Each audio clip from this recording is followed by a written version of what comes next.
Good morning. All right, guys, we got to do like the little 30-second thing. See who's in here, all that good stuff. Let YouTube catch up and StreamYard catch up and make sure that we are actually live. All right, Shelly, thank you. We got a 2x4 in the chat. Anybody else in here? Good morning, Miss Sharon. How are you? And yes, happy Friday. I'm glad it's Friday. Chantal, how are you? All right. Welcome to Clickbait and Coffee. It is Friday morning, and like Miss Sharon said, happy Friday. I've got a fairly easy day, and I will tell you beforehand, I told you about the stupid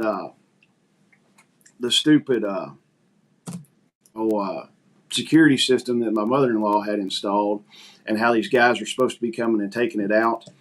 They are supposed to be, and it's just typical crap. We'll be there between 8 and 12 today, but we'll call you ahead of time. And I'm like, that really just pisses me off. It's like, why can you not tell me? I tell as a contractor, I'm like, I will be there at 8 o'clock in the morning and make a schedule for it. It's not like I'll be there between 8 and 12. I can tell somebody, within about 30 minutes of what time I'm going to get there.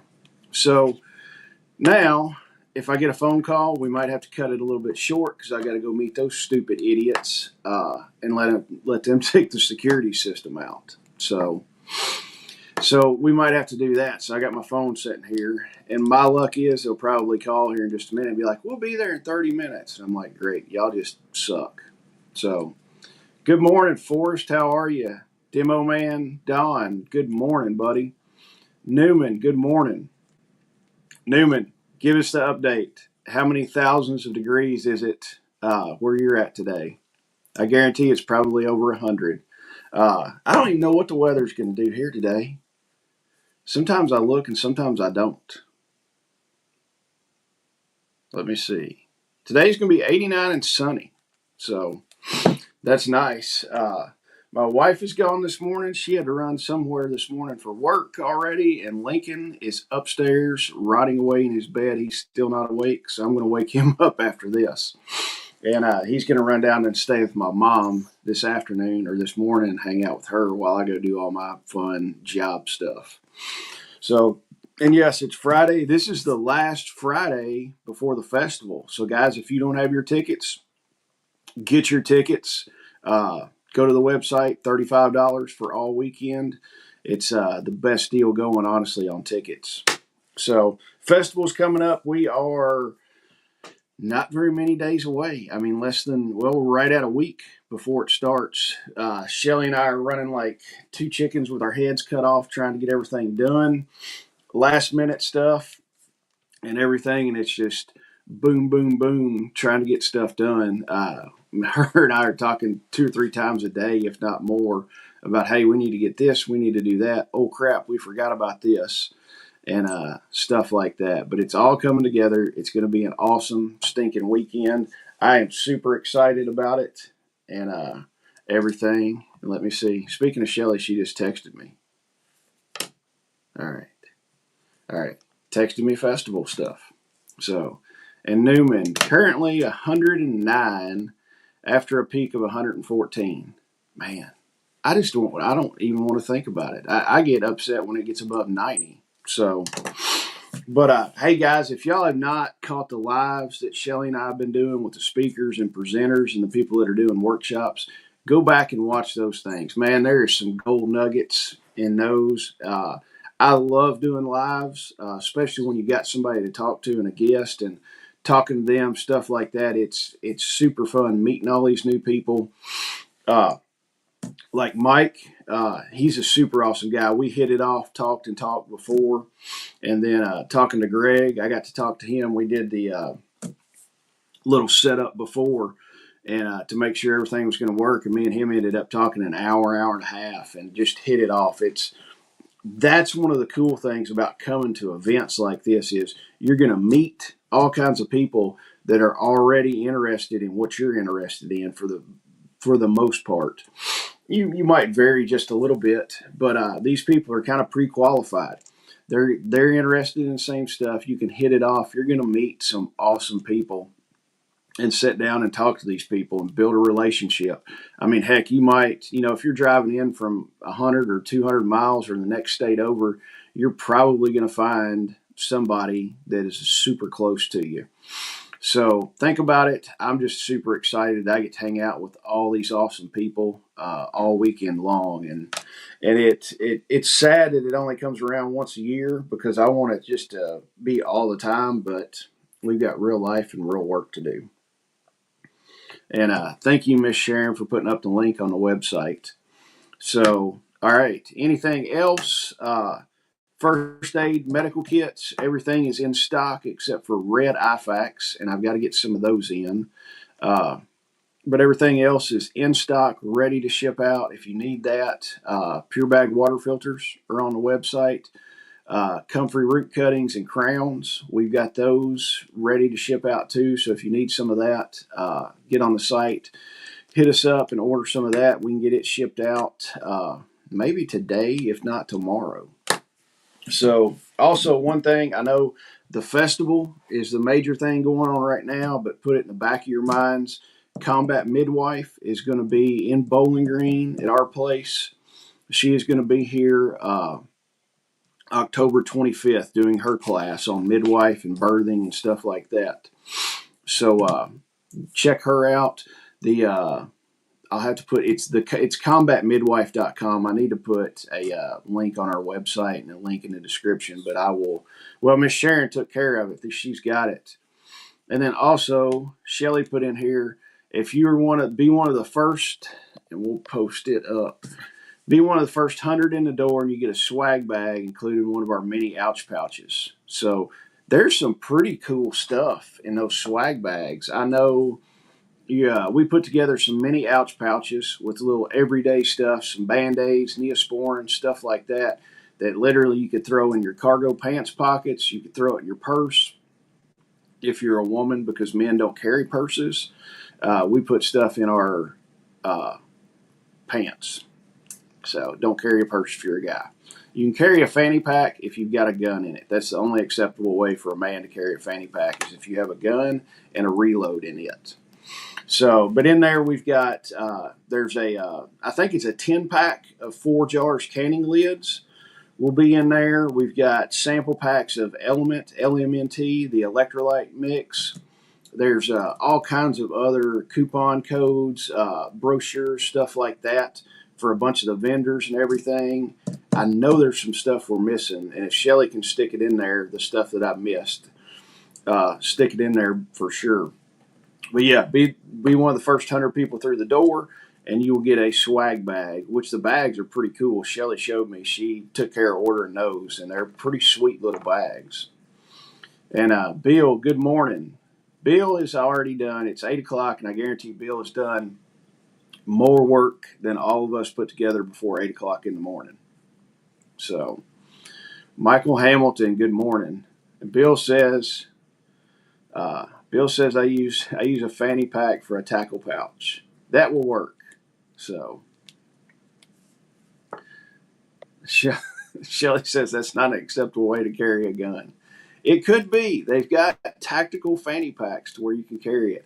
I personally would not carry a fanny pack to carry a gun in. I like carrying on my pants on a belt, and typically I don't. You see a lot of people. They're like, I'll carry a fanny pack if I've got on gym shorts or something like that. It's like I don't own gym shorts, so I never wear gym shorts. I typically 99% of the time I have on a pair of cargo pants or a pair of blue jeans. So I've always got a belt on and a gun on my belt. So we'll keep out of the fanny packs. So all right, coffee. And Miss Sharon did put a minute ago. She put it right here. She put a link to Retro Warrior Coffee. I've got where are those samples? All right. Retro Warrior Coffee. Lisa is amazing at Retro Warrior Coffee. She is in South Dakota. She's actually coming in for the festival. She's coming in all the way from South Dakota. Going to be having coffee there. She's going to be doing at her booth. She will be doing cold brew and having samples of cold brew coffee, so you can try the samples of cold brew. Friday, Forrest that's in here. Forrest is going to be serving coffee Friday morning of Retro Warrior coffee. So you're going to have that where you can try out the Retro coffee, buy a thing of coffee, try it out, see how you like it. I'm actually drinking Retro Warrior this morning. I'm drinking the decaf this morning. I think it's the, oh, I got a sample of it. Yeah, it's the Ghost Army decaf. I love the packaging on this. So we've got that, and we've got that. So the code is Homestead 50. There's a link in the description. That'll get you 50% off a sample pack, so you can try it out before you go through and get a subscription to it. So check her out. Give her some love. She sends me coffee for the show when I drink it, and it's pretty stinking good coffee. I like it. And let me see. Yes, Shelly posted all the stuff. She keeps track of it. Some of it I can't keep track of. But she says we have stuff from Lehman's, Element, our sustainability store, 4 Jars, and several of the vendors have reached out with contributions. So I'm kind of jealous that I don't get one of the grab bags. That's one of the funny things about doing the festival. Literally, we got in last night, and my wife didn't notice, 30 boxes sitting there in the garage. She was like, "Holy crap! Did they deliver all that today?" And I was like, "No." I was like, "That's stuff that I've just been stacking up." We get the sponsors for the thing usually will send us product for the festival, and I'm opening all these boxes just like Power Queen. Power Queen has sent us 4 lithium batteries for the raffle. So they sent 400 amp hour lithium batteries, a 2,000 watt inverter, and I think it's a 30 amp solar charge control. So they've sent that. So I've got that sitting out there. Condition 1 has sent cases for us. Bear Creek has sent an AR-15 upper. I would grab it and show you, but YouTube would kick us off if I touched it. There's just tons of other stuff. And it's like, man, I get to look at all this stuff and it's sitting in my house and I'm like, I don't get to get any of this. So it's kind of sad. It's cool to see all the stuff, but it's like, man, we're going to be giving all this stuff away. But hey, I would rather y'all buy raffle tickets to where you can win some of this. Oh, yeah, there's a chicken plucker too. Yardbird sent us a chicken plucker sitting out there. And I'm like, sweet. I was like, it's their new model too. They've upgraded it, and it's a new model. So let's see what Michael says. Fanny packs are back with the kiddos. I'll never wear one, but I'm in the gun belt camp. Exactly. I did not know that fanny packs were back with the kids. I remember, what was it, back in the 90s? Everybody was wearing fanny packs and stuff. I don't do it. So let me see. Yeah, Forrest. Who is Jim, or why are people wearing the shorts? I don't know. And then Bill, the closest I come to gym shorts is Carhartt trousers. Exactly. All right. Let me see. Let's see. Bill's got the onions I harvested the other day yielded 8 quarts of chopped onions for the freezer. That's awesome. Good job on that harvest. That's a pretty good deal right there. Yes. Yeah, Forrest, that is the Bear Creek. That's Bear Creek Arsenal. They sent that to me, and it's an AR-10. They sent it. I've got to shoot it. I have yet to shoot it, and I'm going to maybe this weekend. I'm excited to shoot it. We're going to sight it in. They gave me a scope with it. I'm going to try the scope out. I want a bigger scope. It's a 3x9. I'm going to go with something. I'll probably go somewhere in the neighborhood of like a 4x16 for it. I just like being able to see something, especially if you're going to shoot at long distance. I like the magnification more than a 9 power. And yeah, Michael, there he is. That's that 308 from Bear Creek. Good morning, Melanie. How are you? All right, let's see. We're getting a ton. All right. Oh, crap. All right. Bill, I ain't got much done yet today. I have a load of trash to take to the transfer station and get 35 gallons of gas for my reserve. Hey, keep storing the gas and rotate through your gas. I've got a 55-gallon drum that I've been working through. So for mowing the yard and weed eating and some crap like that. So I need to probably fill that joker up pretty soon. All right. I've got Instagram. I was waiting on something for Instagram. So I turned the notifications on my phone, and Instagram just all the time. You're just all the time going off and going off. And Forrest is a smooth operator. That's because he shaves. All right. Let me see.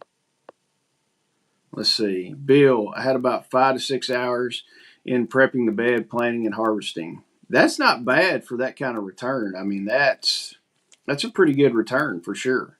All right. Let's see. Shelly sent something. My to-do list is too long, Jason. I'm sending you part of it. I don't need your to-do list. I've got mine, and literally, it's funny. And I will tell you this. I was doing show prep last night and everything after we got off with Greg. And I was handwriting notes and stuff like that. And I'm like, I'm tired of handwriting some of this. So I started typing. So I've actually that's why I'm playing. I have typed out some of my stuff for the show prep for this morning. And it is on my laptop screen. So Shelly might be rubbing off on me. But I'm still going to handwrite a lot of stuff. So, I mean, you can see the desk is full of handwritten notes. And part of it, too, when we're doing meetings and stuff, I'll sit here with a pen and doodle down notes and draw and all that kind of stuff. I've done that forever. And then Michael. I have relatives coming into town from Louisiana on Monday. Operations Homestead cleanup is in full swing this weekend. Hey, that sounds cool. You got to get it clean for the relatives to come up. Don't look at like a trash dump.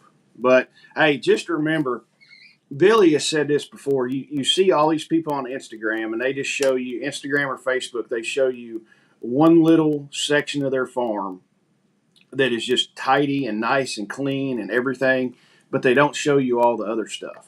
So it's like, at least like, every farm, every working farm has a junk pile.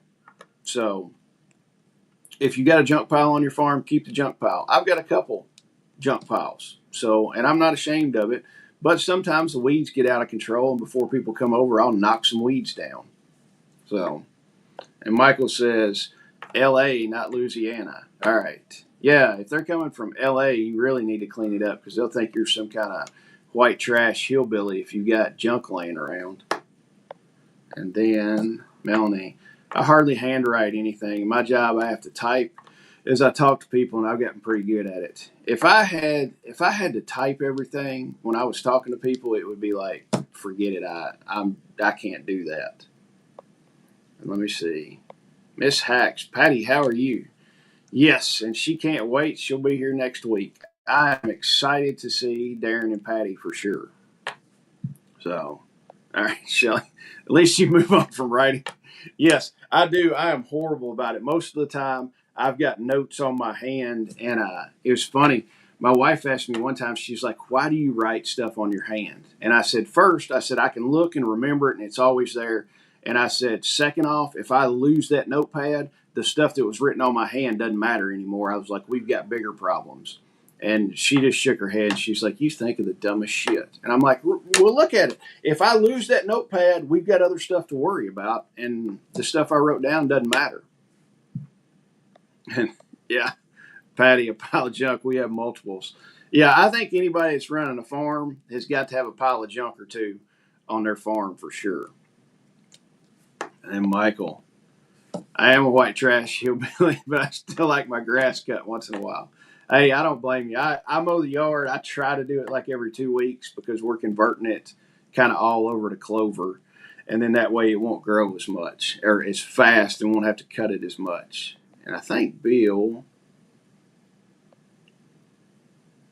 all right, Bill, Greg is over around Clarksville, Tennessee is where he's at. So If you need to know how to get a hold of him, shoot me an email and I can get you his email to where you can get a hold of him on that. And Shelly, I'm using the new iPad to keep up with what I need to do. Hey, I tell you, the notes in the iPad and the notes on the phone are amazing. I do that quite a bit, and I use the notes on there. So, all right. And then Shelly, crap. All right. The junk piles get cleaned up eventually, yeah. I throw everything in there. What I do a lot of times, I throw everything in there and then burn it. And what doesn't burn, then I'll haul off and throw in the trash can. And yeah, that is Bill. He's fairly close. That is halfway close to Jackson. All right. I think we've got all right. Topic of today, and we'll get to it in a minute. I was looking over some of it, and you've got yeah, Shelly. Yeah, put in the chat. What skills are y'all learning this week to become more sustainable? I'm learning to make my own dairy products. That's a pretty good skill right there. Because I know Shelly got some raw milk the other day from somebody. Raw milk for pet consumption only. So don't be buying raw milk and trying to drink it. Make sure you just get it for your pets. So, but yeah, today's topic, 5 levels of preparedness is what we're going to go over. I kind of made a list of, the 5 levels of preparedness. So we're going to start talking about that. But first, we'll get into it in a minute. Yes, Newman. My hand is the original Palm Pilot. Yeah.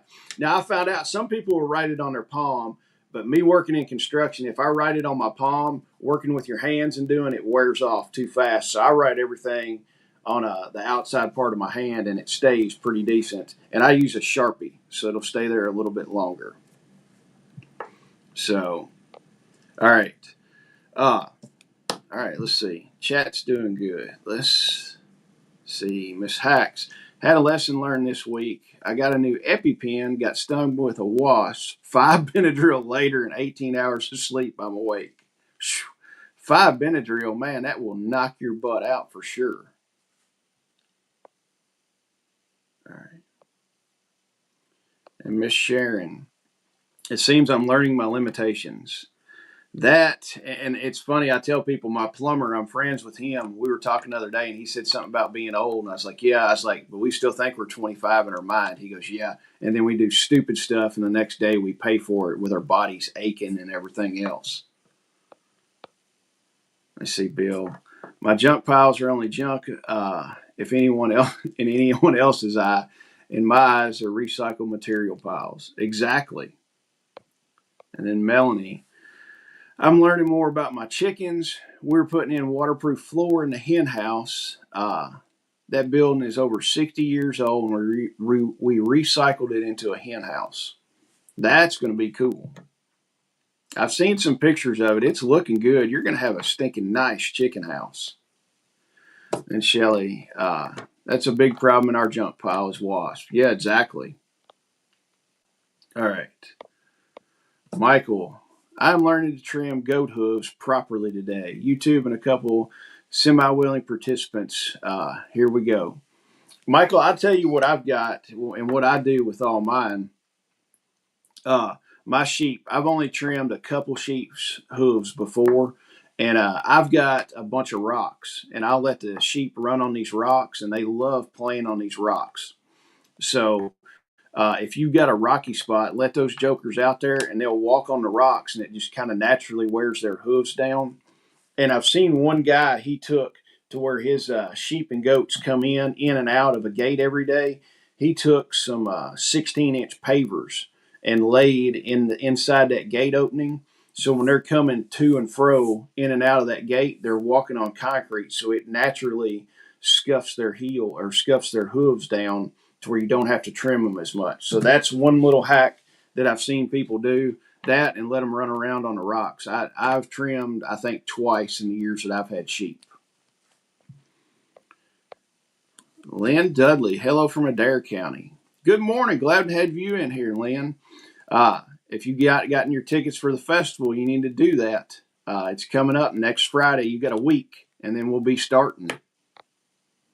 All right. Let me see. Michael, also testing sourdough recipes for the shop. Finally got the basic loaves down, and now we're making flavored loaves. Hey, that sounds good. We went down to my mom's house last night and swam after the live. We came in, there's a note on the door where we came in, and it says, "Do not slam door, bread is rising." So my mom's got like 5 or 6 loaves of bread rising. And I was like, "What's the deal with the note?" She's like, "Don't slam the door." She's like, "My bread's rising." And I'm like, "Okay, sure." I'm like, we won't do that. So, but my mom takes and she'll make cinnamon rolls out of her sourdough that are freaking amazing. That, and then she does little bitty rolls and brings those up for Sunday dinner. And it's amazing. She does great with sourdough.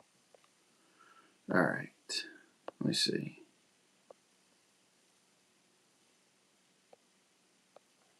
All right, Miss Sharon, 4'9" plus 4 foot T post plus post driver plus plastic step stool. A lot of pain. I could see that for sure. And yeah, Shelly, I forgot where I saw the paver idea, and somebody I saw it somewhere, and I'm like, that's a stinking great idea. Anything you can take to take work off of you is something great to do. I mean, go to Lowe's, buy some of those pavers, let them run in on that, and it's going to just wear those things down. Bill.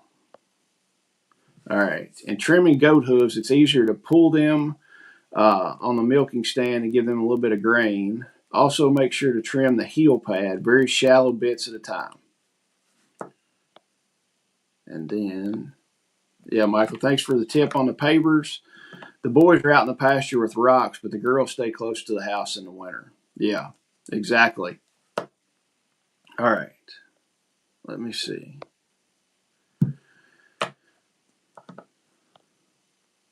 Yeah. Miss Hacks, they're $1.78 at Lowe's. Best money you can ever spend. All right.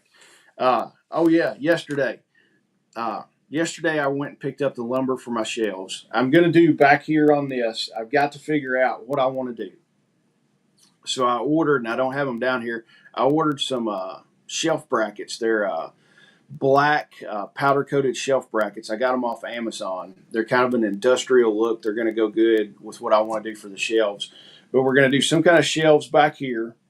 Maybe put a gun on some boxes, some of our medical kits, stuff like that. We're going to do that. So I wanted rough sawn lumber.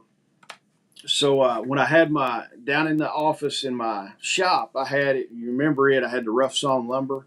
I called or I ran over to the sawmill that cut that for me, and I was like, "Hey, I want some 8 foot 2x12s out of oak, rough sawn oak."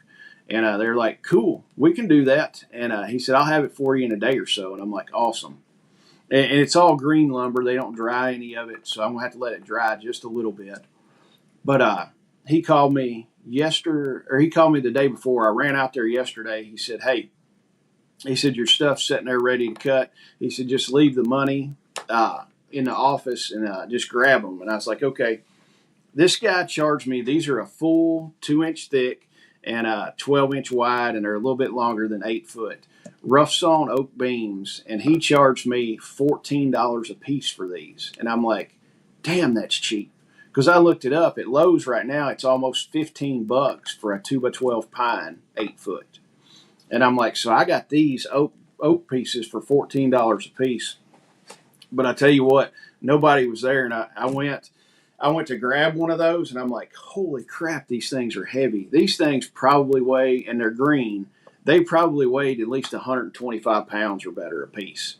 So I loaded those jokers in the truck, and I'm like, those things are freaking heavy as all get out. So I've got those kind of drying. I've got a couple fans on them to dry them as much as I can before I cut them and do, because all I'm going to do is sand them down and put a clear coat of poly on it and hang them. I got to figure out exactly how I want to do it back there. So I might spend a little bit of time doing that this weekend. It just depends. We've got more important stuff to do, like the festival. So that's about all I've got on that stuff. So we'll go over, and my laptop is coming back awake. We need to wake it up. Come on.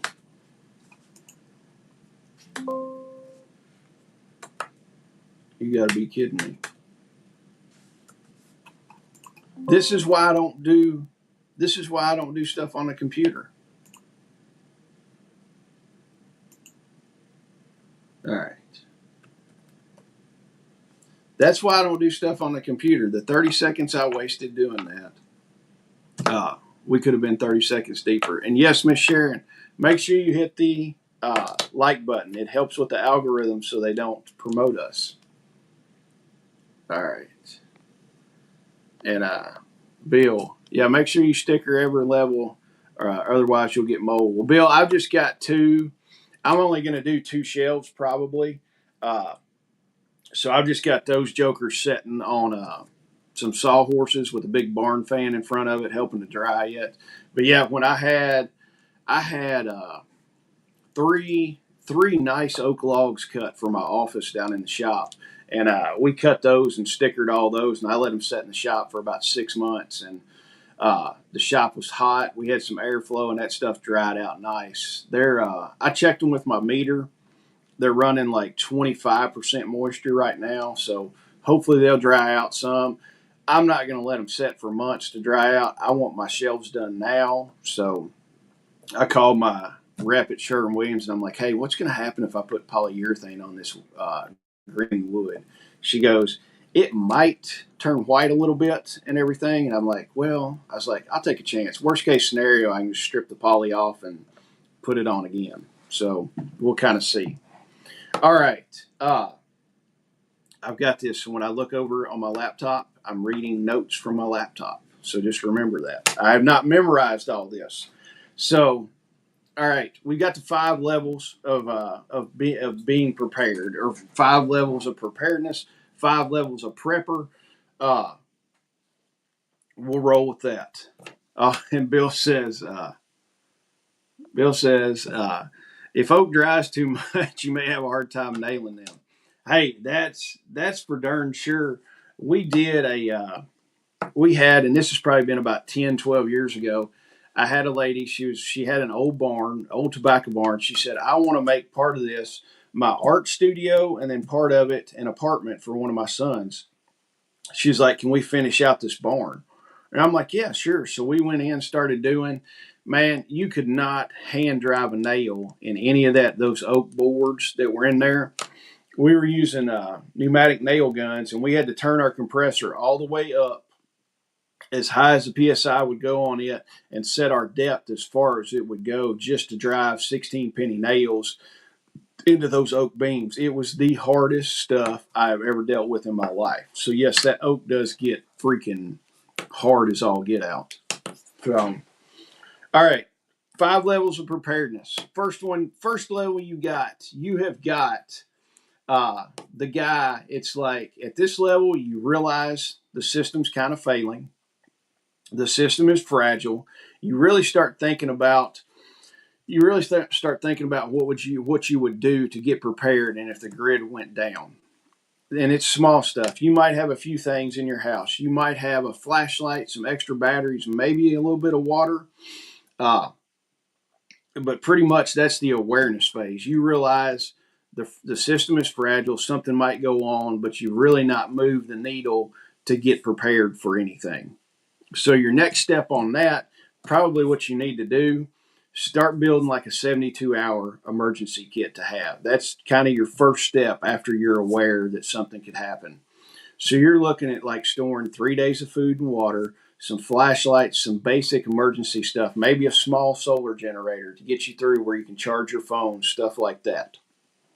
And then also talk to your family. Talk to your family about what you're thinking, about basic emergency plans, and you could start off, hey, if we have a power outage, something like that. Don't come in, tell your wife and your kids, it's like, I'm aware the zombie apocalypse is going to happen. We're going full Mad Max,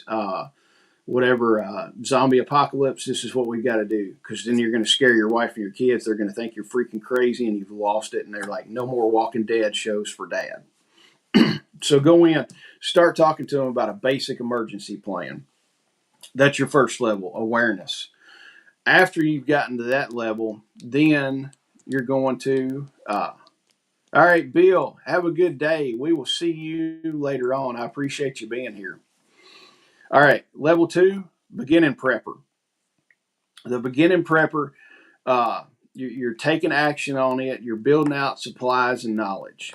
So kind of at this level, you got a basic bug out bag. That's a lot of the preppers start with a bug out bag. So let me see. I'm getting a text, and this might be. All right. That is. All right. That's the ammo guy. That's Chris from Burrow Bullets. He texted me. He's meeting me this afternoon, and he's got 1,000 rounds of 9mm for the Caleb House auction. So thank you to Burrow Bullets. So he's going to meet me and give me 1,000 rounds of 9mm, which I'm super excited about getting for the auction. All right, beginning prepper. You got your basic bug out bag. Everybody, all the good preppers start with a bug out bag. So you've got that. You probably got 1 to 2 weeks of food storage at your house. And I'm getting another text. All right. You've got 1 to 2 weeks worth of food on hand. You've got basic gear, flashlights, first aid kits. You went and bought your Baofeng radio. You don't know how to use it yet, but you went and bought it. So you feel good about that. You started learning some skills, like some basic first aid, some gardening stuff, fire starting, stuff like that. So you're in the game. You've taken the first steps to get prepared after your awareness. So what you need to do with that, start expanding your supplies to cover 30 days on stuff. Practice using your gear. Don't just, too many people buy it, stick it in the corner, and don't ever use it. And look, Greg, the awesome beekeeper, is here. Good morning, Greg. Thanks for showing up. Then, next step, make a printed copy. Print out or write out, depending on who you are. Write out your emergency plan. Then start learning more about that and then developing your plan. All right. Level 3 is, I called it kind of the practical prepper. All right, you've gone past your basics. You've got somewhere around 1 to 3 months of food supply started at your house. You've got more than one water source. You've got water purification. So you just keep stepping up your game on stuff and getting more and more resilient. You've got alternative power. You've got a generator like a gas or a diesel generator. You've also got some solar stuff, a solar generator, batteries. You just keep building on this stuff. So you've got alternative power. You might have went and got some farm crack, which is chickens. So you might have a few chickens. You're producing some chickens. You've got eggs. You're like, hey, I'm getting to be a pretty practical prepper. I'm getting into this deal. So you've got chickens, your gateway drug into farming. You might have started developing a mag, some stuff like that. You might have delved in more on local preparedness groups and stuff like that, starting to meet more people. You started talking to your family more, and your family's getting more involved in it. You might have set up and rehearsed like your bug out plan, or if you're bugging in, you might have done a rehearsal. You might have shut the main breakers off for a few days and seen what you can do with that. Good morning, Jennifer Sparkman. Good to have you in here. I cannot wait to see those dogs and to meet you in person. I'm excited about that. Jennifer is going to bring these amazing dogs down and going to have them at the festival all weekend. So I'm super excited about that. All right. So then next step after level 3, get your house more secure, harden it off some, learn more. That Baofeng radio that you got, learn about it. Learn how to use it for communications. Get a couple more Baofeng radios. Expand your communications capacity. Go beyond medical training. Start getting more medical training, more than just Band-Aids. Start going to some training classes, stuff like that. And then start thinking a little bit more longer term. So then, level 4, you got the homestead prepper, and this is the sustainable prepper. This is where you've moved in. Essentially, you've moved in from just stocking supplies to having a homestead, and you're actually being a producer instead of a consumer and a stocker. So you're producing food. I think most of these people, the end goal, I see it as if you started out being a prepper, your end goal is to be a homesteader. So to where you're producing a lot of your own food. You've got gardens, you've got fruit trees, you've got animals, a system of meat production to support your family. So you might be off grid, you might be partially off grid. Your solar generator that you bought, the last step before, you're like, ooh, I need to get some more storage, some more solar storage. You've got some solar panels out in your yard, you've got solar panels on your roof. You've got a whole battery bank in your basement or out in your shop, and you're like, hey, I'm growing this thing. I can produce a lot of solar energy. I can store a lot of solar energy. It's just you're getting more and more and more going on. You're raising animals. You're preserving your food that you're growing. You're canning, dehydrating, freeze drying. So all this food that you're producing, you've got a way to store it and preserve it. Uh, you could really, on this level, you could survive, a couple months without leaving your property. You've got enough stuff that you can close the front gate and be like, hey, the zombie mutant virus is out there. We're going to close the gate and we're going to hang out here for 3 months at our property and not get infected and let it burn its way through. And then after that, we're going to come out on the good side of this. So the next step on that, after you become the homestead prepper, is improve redundancy on stuff. So have multiples of multiples. I'm talking heat source, water, stuff like that. And then uh, really part of it you might too, if you've not integrated like your regenerative systems, your permaculture stuff, which I think if you're setting up a homestead, you need to set it up a permaculture way. So go ahead in the beginning, set it up in a permaculture or regenerative system to where you don't have to go back and redo stuff. So, and then on the homestead prepper, you've got a mag built, you've got, your mutual assistance group built, all that kind of stuff. And then now you're going out and you're talking to other small farmers. So you're making more connections with these smaller farmers saying, well, I don't raise this animal, but this person has got it, so we can trade off. They're amazing at growing X, Y, and Z, and I can't get X, Y, and Z to grow at my place. We can trade. So you're starting that bartering system, that whole community. You're really getting more and more ingrained in that. So level 5 is the resilient prepper. Essentially, that's like the pinnacle of it. I don't think you can ever be 100% prepared for every situation unless you're like a Zuckerberg or something like that, where you have billions and billions of dollars to throw at it. Us normal people that are in the lower tier justice system, not the upper tier of the justice system. Uh, we're not ever going to succeed in that unless we've got billions of dollars. And I don't have billions of dollars. If anybody does have billions of dollars, let me know, and we can build an awesome bunker. So with this, you could survive a total full system societal breakdown. Miss Hacks, thank you, Patty. We will see y'all next week. I can't wait. You can live completely off grid. There's people that can live completely off grid. There's people that live completely off grid right now, which is amazing. I would love to get to that point. Right now, it's not going to happen. But with the resilient prepper, you could live completely off grid. You're advanced in defense of your property, comms, all your medicine, first aid, all that stuff. You're 100% competent in it. You've got layered security stuff. You've got systems upon systems. You see it essentially. You kind of see it as a way of life. I see what I've got as a way of life. I'm not, the top tier prepper and homesteader and everything else, but I see this as a way of life. You've got building redundant systems, stuff like that. And in this step, and in all these steps, honestly, you should be bringing people along with you, talking to them, stuff like that. So that is like the top tier.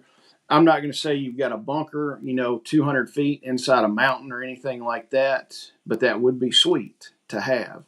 But the resilient prepper is somebody that's got all these levels. They're at the top tier. They've been spending years doing this, and it's a lifestyle for them. That's what I've kind of got on the 5 steps. I'd like to hear your comments on all this, especially even after we're done. Leave your comments after the live. We can continue that conversation there. But that's what I've got. And then Greg says, agree 100% on the goal of evolving from simply preparing towards homesteading prepper. Yeah, that's the way. That's the way that you've got to go.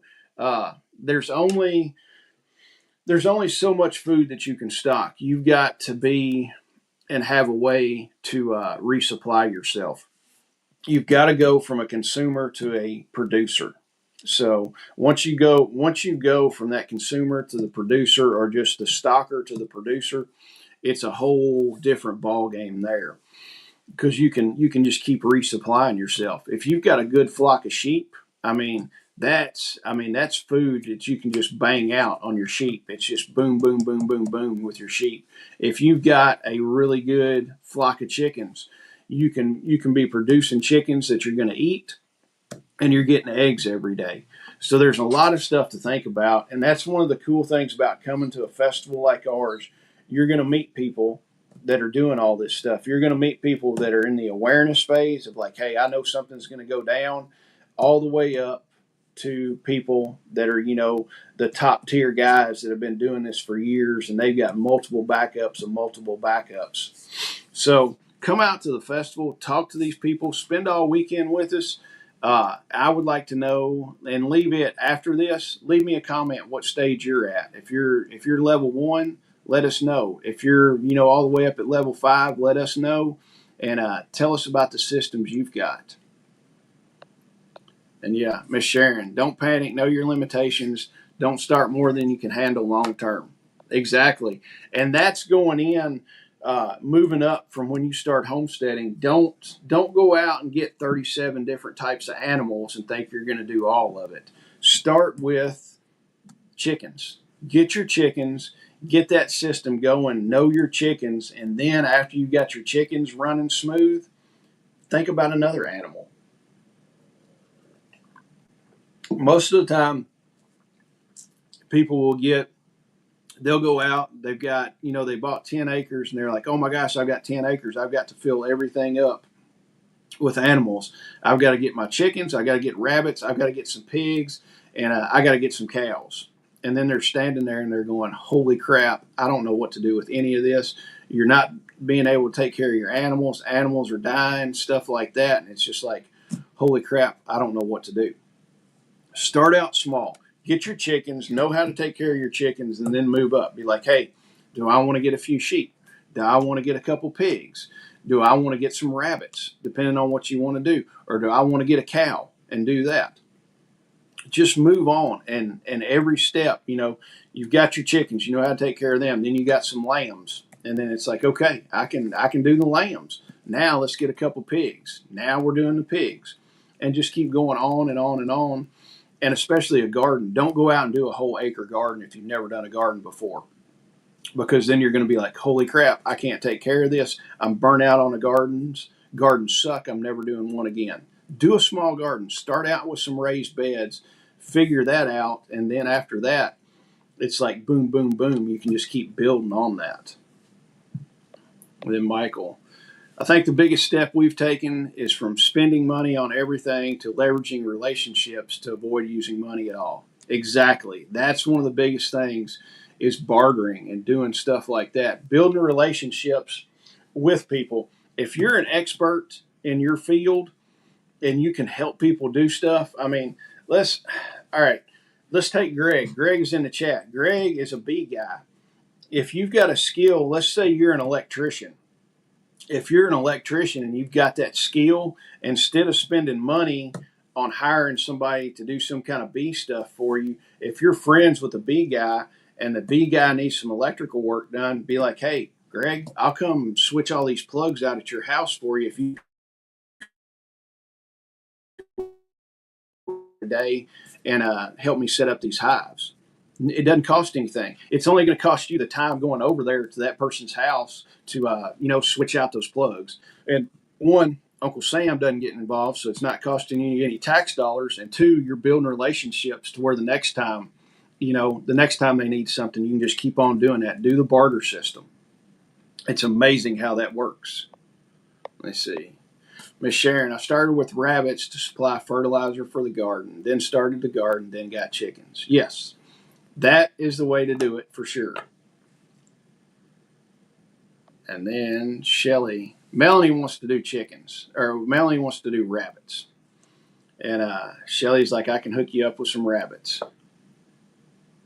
And then Greg is barter networks is where it's at. Exactly. Barter all you can. I mean, we do some bartering and stuff like that. I've done bartering in the past, and it's the way to go. Like I said, you cut Uncle Sam out, and Uncle Sam doesn't like you doing bartering because then he doesn't take his cut, which that's a whole different thing that we can get started on. And so, guys, that's about all I've got. Take care of yourself. Don't rely on anybody else. And let's see. Look, Shelly's texting me again. All right. Shelly texted me part of her list. So I'm not going to do it. That's her list. All right. Our shepherds. Good morning, Mike. All right, guys. I've got some stuff to do. I've got to go meet Chris here in a few minutes and pick up 1,000 rounds of 9mm to auction off for Caleb House. I think he told me it was 147 grain 9mm. I think it's some subsonic stuff. And I'm like, ooh, cool. So, guys, get your tickets. I appreciate all of you being here. And those of you that have your tickets, I will see you Friday morning in person. And it's Jennifer. It's not her husband. So, guys, I appreciate it. Y'all have a good weekend. Be careful. Get some stuff done. And stay safe. I appreciate you.